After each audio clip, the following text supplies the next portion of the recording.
National Panel on AI and an annual global dialogue on AI governance. Two new pillars of a shared architecture, connecting science with policy to bring clarity and foresight, enabling innovation to flourish while advancing our values and our rights, and ensuring governments, companies, and civil society can help shape common norms.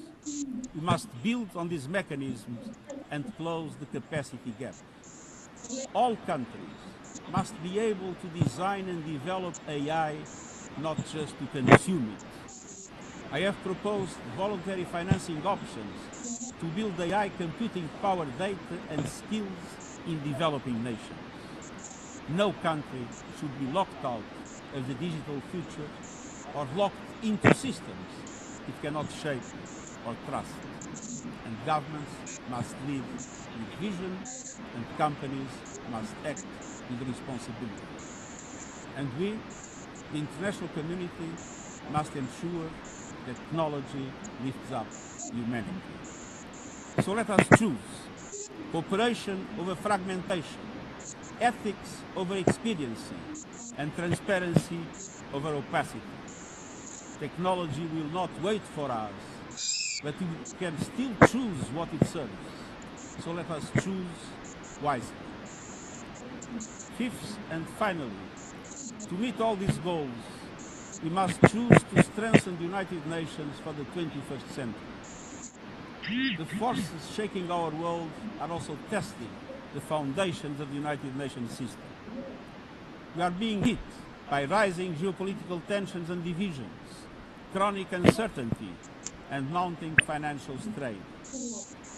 But those who depend on the United Nations must not be made to bear the cost, especially now, when for every dollar invested to support our core work to build peace, the world spends $750 on weapons of war.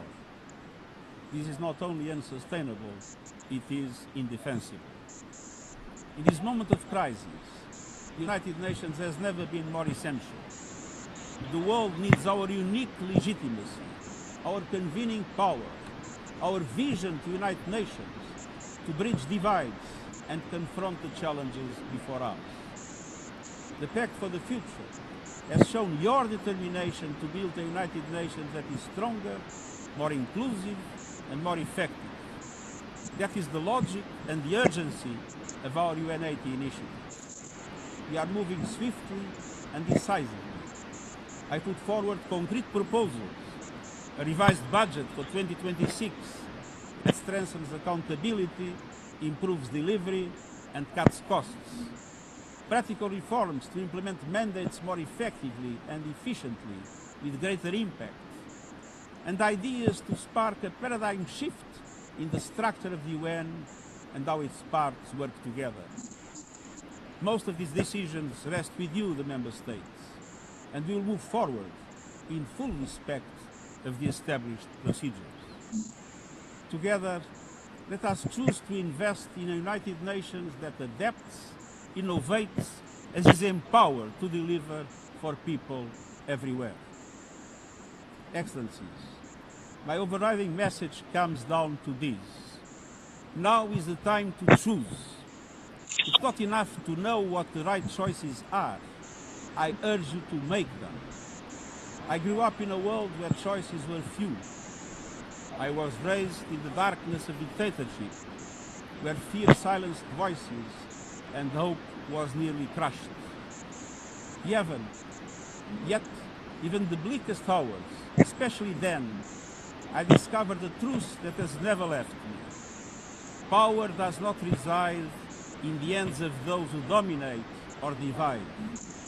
Real power resides from people, from our shared resolve to uphold dignity, to defend equality, to believe fiercely in our common humanity and the potential of every human being.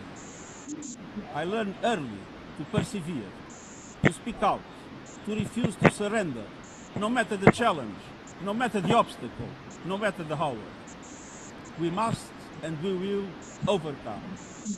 Because in a world of many choices, there is one choice we must never make, the choice to give up.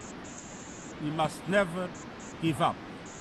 That is my promise to you, for peace, for dignity, for justice, for humanity, for the world we know is possible when we work as one.